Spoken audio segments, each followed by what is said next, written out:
This is Proclaim, 30 minutes of news and information from around the Diocese of Altoona-Johnstown, and the Proclaim TV Mass live from St. John Galbert Cathedral in Johnstown at 11 a.m.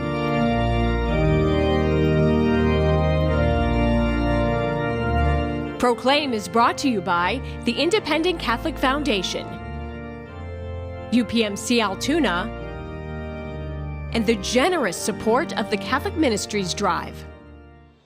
A pioneering program at one of our Catholic schools is setting up students for high-flying career opportunities. These last couple of years, I felt the call to come back again, and I decided it was time to take the leap, to come to seminary. Diocesan seminarian Liam Klima reflects on his seminary experience and looks to the future.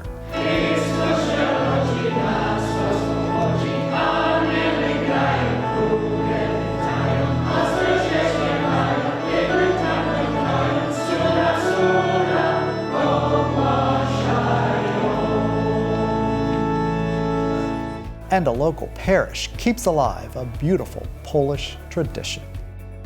Good morning and welcome to Proclaim for Sunday, January 11th, 2026, the Feast of the Baptism of the Lord. I'm Tony DeGaulle.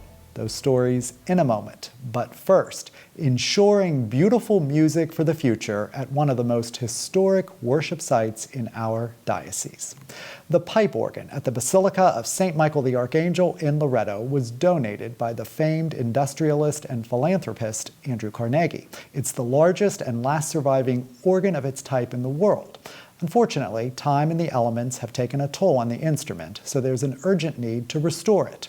For months, the Basilica has been raising money for the project, and over the Christmas season, the campaign received a huge shot in the arm. The Basilica Rector, the Very Reverend John Burns, announced the good news at the Basilica's annual Christmas concert. Take a listen.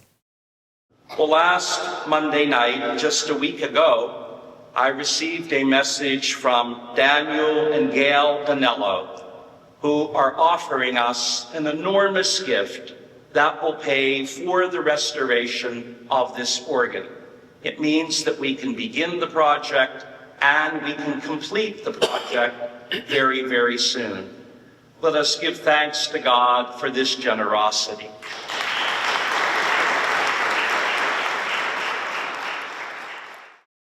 Now, the donors Father Burns mentioned, Mr. and Mrs. Daniel and Gail Danello, made this gift in honor of Sister Evangelista Strohmeyer, a religious sister of mercy who is in her 90s. Sister Evangelista has contributed greatly to our diocesan church over the years, most notably through Catholic education. She's a former teacher of Dan Danello's from his days as a Catholic school student in the Diocese of Pittsburgh. In recent years, Mr. and Mrs. Danello have generously made other gifts to the Basilica in honor of Sister Evangelista. We are especially grateful to them for their generosity and join them in celebrating the legacy of Sister Evangelista. News that the organ restoration will become a reality is welcome news to the Basilica music director. And we've had some great support from parishioners and people in the area up until this point. And then when we got the news last week of this extraordinary gift to help us get over the top for this project, it was definitely a Christmas miracle and a welcome gift here in Loretto. This instrument has been here since this basilica was constructed, and we hope that it's here for much, much longer as well. And donations for the organ restoration are still welcome as the Basilica seeks to create an endowment that will provide care and maintenance of the instrument well into the future. And later in the show, beautiful sights and sounds from the Basilica's Christmas concert. Stay tuned.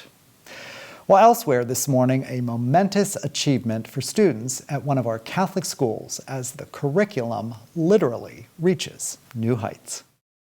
Fourth grader Gabriel Brooks' education experience at Bishop McCourt Catholic Elementary School in Johnstown is soaring. I just like to try to, when the first day we were just trying the drills out, we got to fly all around the room, and then we got to do obstacle courses with them, and it was really fun. Brooks is talking about the integration of drone technology as part of the school's STREAM program. His classmate, Harper Bear, is equally excited. We fly them, and he does obstacle courses, and we go round and round on the obstacle courses, and it's just really fun thing. Brooks and Bear are among the McCourt Elementary students who completed the Recreational UAS Safety Test, or TRUST, ensuring that drone operators understand core safety practices and federal regulations governing unmanned aircraft systems. As a result of completing the test, each student received a TRUST certificate issued by the Federal Aviation Administration and required for all drone pilots in the United States. State Senator Wayne Langerholtz Jr. was on hand to present the certificates to the students right before Christmas. So there's so many things. I'm so glad to see so many people taking advantage of this. And as you get older, as you go through school, stay active with that. And there's so many opportunities that we have at the airport here and with different businesses and collaboration. And I applaud your educators for seeing this vision and collaborating with everyone. Bishop McCourt's initiative to expand drone and aviation education reflects the school's desire to prepare students for emerging technology fields and aligns with Cambria County's goal to position the region as a national hub for aviation and drone innovation. Drone technology is important. It's just technology just coming up on the horizon. It's coming here. It's already here in Cambria County. And drone technology provides opportunities for our young students, another area where they can grow a career in. I've spoken about this before. A lot of moms and dads, to keep them as a family, they want them to stay in the area.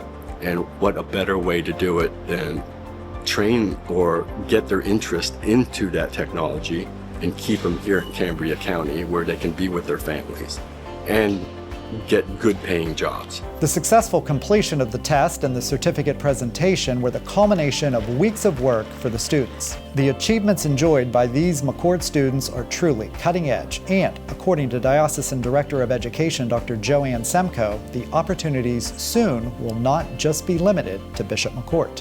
What our kids are learning here will take them into the future like you will not believe. Jobs right out of high school, six-figure jobs. The ability to do things the kids before them didn't even dream about doing. I said this has opened avenues for our kids that are absolutely monumental. And the fact that we have 3rd, 4th, 5th, and 6th graders doing it, unheard of across the United States. We are the first and only at this point.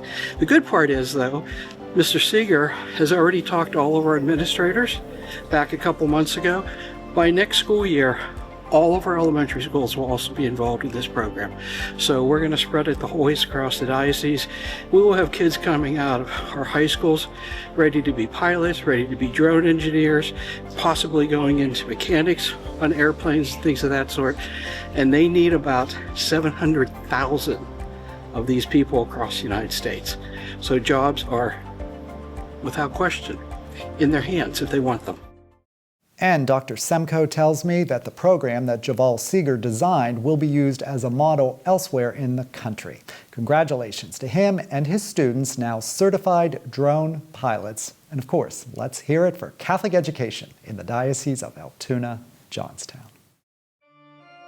On this feast of the Baptism of the Lord, I invite you to stay tuned for the Proclaim TV Mass from St. John Galbert Cathedral in Johnstown, live at 11 here on WATN ABC 23. Well, mark your calendar. Bishop Carroll Catholic High School in Ebensburg is sponsoring a Catholic family movie night this Thursday, January 15th at 6 in the school cafeteria. The Catholic documentary Love God's Will have an exclusive showing. Two of the creators, including Garrett McCall of New Germany, will attend and answer questions. There is no charge and all are welcome. Meanwhile, a beautiful pro-life tradition is coming up. The 39th annual Respect Life March will happen next Sunday, January 18th. It starts at noon with a prayer service at St. Matthew Parish in Tyrone, followed by a 1.25 mile walk to Oak Grove Cemetery and the grave of baby Agnes Doe for another short prayer service. This is video from last year's march. A luncheon will follow at the parish.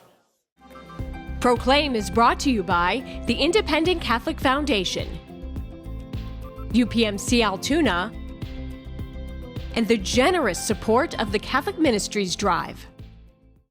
So while most elementary and high school students are already back in school after their Christmas break, most college students are still enjoying their break, and that includes our college seminarian, Liam Klima, and he joins me now. Welcome, Liam. Thank you, Tony. Thank you for having me. Oh, it's my pleasure. Hopefully you've had a good break. I know you're getting ready to head back very soon, so we wanted to grab you before you return to seminary. For many of our viewers, this might be the first opportunity that they are meeting you. Tell us a little bit about yourself. Well, first, my name is Liam Klima. I am from St. Mark's in Holy Rosary Parish in Altoona. I am 23 years old and just really enjoying my seminary life thus far. So what led you to this seminary path? Well, since I was younger, I've always felt the call to the priesthood. I've liked playing church, I like doing things within my parish, always wanted to be one. Then when I got older, I walked away for a little bit because I'm like, well, maybe this isn't for me. I didn't feel the call as strongly. But then in these last couple of years, I felt the call to come back again, and I decided it was time to take the leap, to take the leap to come to seminary. And you are in your first year at college seminary at the Josephinum in Columbus, Ohio. Tell us what daily life is like there. Well, daily life, we start out with morning prayer and lauds, morning prayer and mass, and then after following we got breakfast, and then it's your classes. And after, like, if we don't have a class like 11:40, we'll do a rosary. Normally we walk around the Josephinum and do a walk up. And then after that, we finish with the Angelus and then go into lunch. After lunch, it's more classes. If we don't have a class at like 3 o'clock, we'll normally do the Divine Mercy Chaplet, that's something I never really did before, so I really like that. And after that, it's usually study, do free time, whatever you want to do, until at least by like 5 o'clock, you need to be, at least the Propaduic men, which is the year that I am in, are required to go to a holy hour. The rest of the Josephinum is not required, but they are highly encouraged to go, except for on Fridays, they are required to be there. So it's really a mix of academics and spirituality. Oh, yes. A real 100%, good balance. 100%. And I have heard through the grapevine that you have forged some great friendships, a real brotherhood with a lot of your fellow seminarians. Tell us about that. No, the fraternity and everything is really great there. Most of the guys, it's like as soon as we got there, it's like we initially thought, okay, maybe we're going in with like a bunch of just nerdy people. But really, it's all a bunch of normal guys there at the seminary, and it's really a great place to first forge a normal friendship because you just gradually like gravitate towards each other because you're all you're all on this journey. You're all on this. It's nice to have that, and it's just that great sense of fraternity. We're not alone. We're not alone in that journey. So. Yeah, well, that's beautiful. I'm glad you just seem to be fitting in so well there. From what I've heard, it's really clicking for you there, and I'm very happy about that. And despite your time there, I understand that you have managed to return here to the diocese periodically throughout this academic year. A lot of parish faith communities have been extending support to you, and I know that you wanted to go and visit them and thank them. Tell us about those experiences. Well, the first one I came home for one of the deacons' funerals for Father Goulash's parish, and that was very wonderful, and I felt very supported even by the family. They thanked me for even coming to that, and I felt, and they said they'd be praying for me, and I felt very honored by that, and I told them I'd be praying for them as well.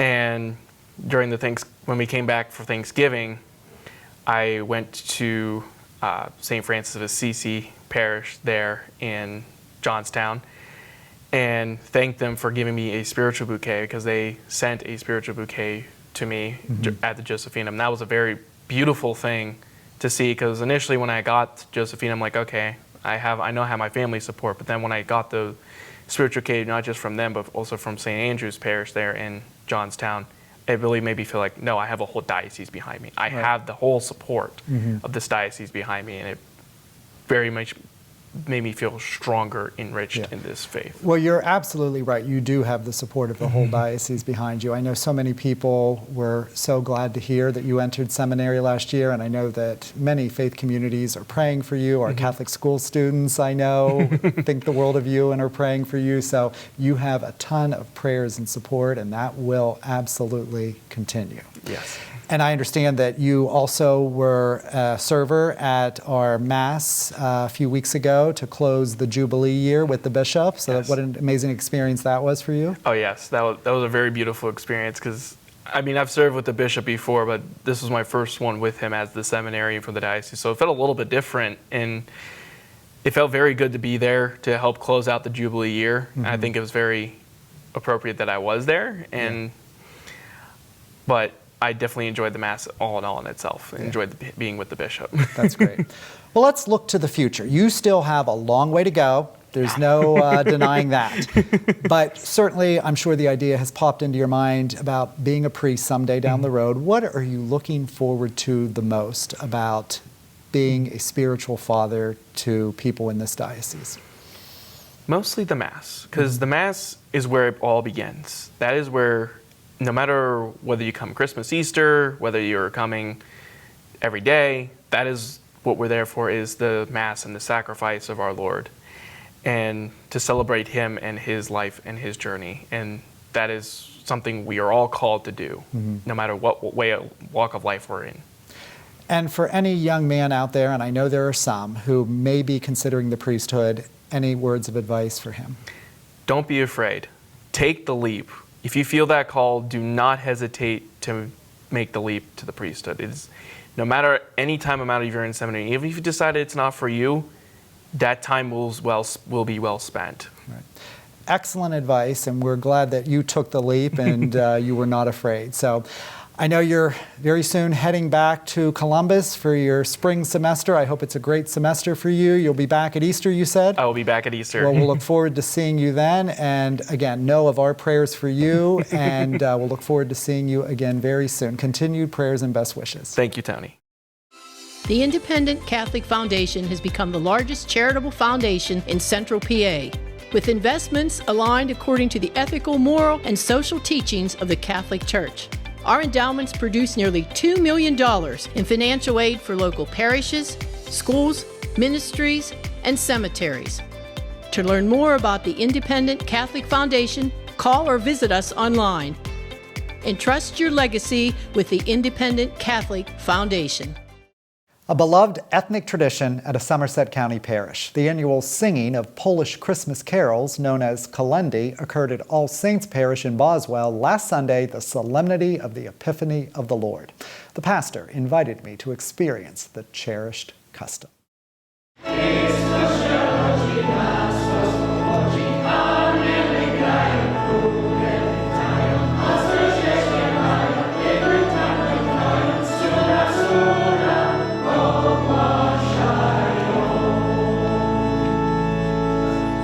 The story of Kolendy is really the story of the Polish people. If you recall that for over 100 years, in the late 1700s, in several steps, and all the way up until 1918, the Polish nation did not exist on the map of Europe. It was controlled, it was partitioned by three other powers: the Germans or the Prussians, the Austrians, and the Russians. During that time, the Polish nation, which did not exist on a map, lived in the hearts and minds of the Polish people, who were fiercely committed to their faith and to their national identity. When that happened, how was the Polish nation and the Polish faith expressed? Well, it was expressed in these hymns.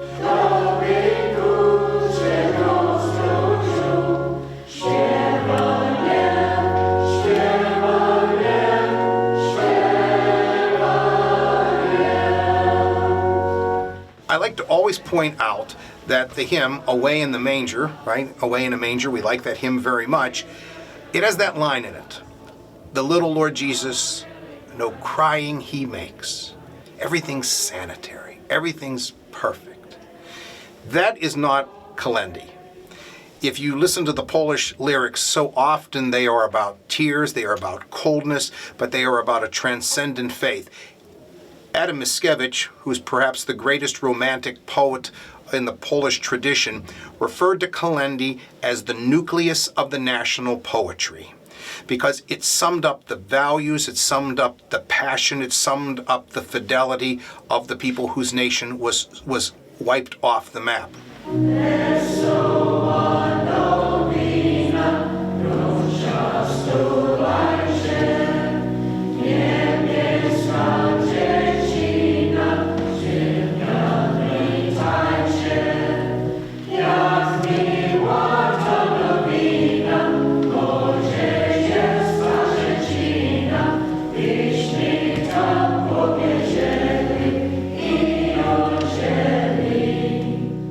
here at our parish, which is a merged parish, but at the former St. Stanislaus Parish here in Boswell, which is the current All Saints Church building, Kalendi have always been part of this parish.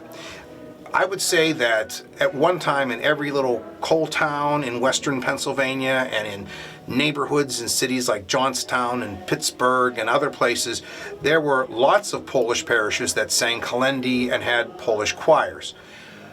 To the best of my knowledge, maybe there are 5 parishes left in the entire western half of the state that continue this tradition of Kalendi. And ours is the only one in the Altoona-Johnstown diocese. And that's a rich part of our patrimony that this parish has never lost and has continued to maintain, because they are sentiments not only of their ancestors, but they are things that are deeply important to the people that are here today.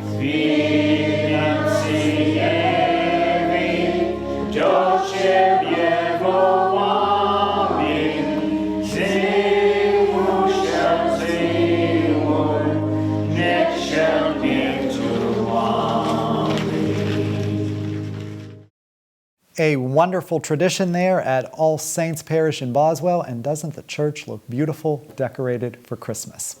A very special part of the day was the presence of 96-year-old parishioner Vicky Baraniak, who has been part of that Polish choir for years. Here you see her. She's been a little under the weather lately, but still managed to be present, and she was delighted that 2 of her great-grandchildren were part of the choir this year. They're part of a growing number of young people responding to Father Magsudi's call for more youth involvement in the tradition. I spoke with the family afterwards. So I'm here with the lovely 96 years young Vicky Baraniak and 2 of her great-grandchildren who sang in the choir this year, Owen Hoffman and Claire Hoffman. What was it like being part of this choir this year, your first time? It was a new experience. I got to learn a lot of Polish. Claire, what was it like for you? It was really fun getting to sing English and learning how to pronounce it all. So what a great tradition. You're following in the footsteps of your beloved great-grandmother. Do you think this is going to become a regular tradition for you? I think so, yeah. Good. Wonderful. Well, all the best to both of you, and Vicky, continued best wishes to you. Thank you. A lovely family there.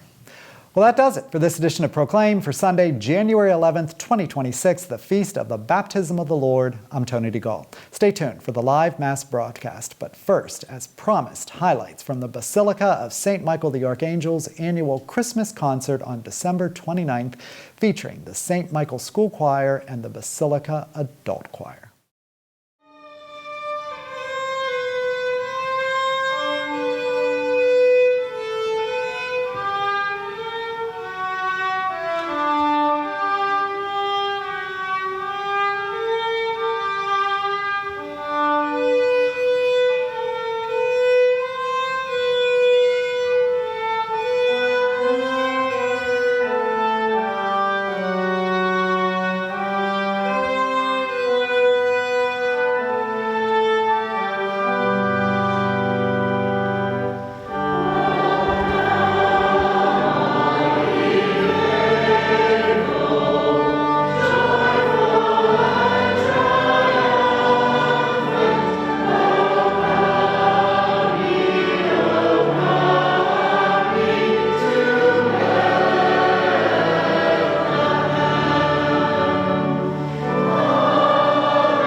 Thank you for watching Proclaim.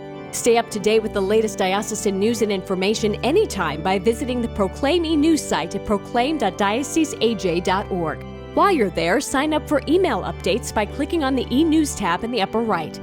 You can also visit the Diocese of Altoona-Johnstown website at dioceseaj.org. Don't forget to like the Diocese of Altoona-Johnstown on Facebook.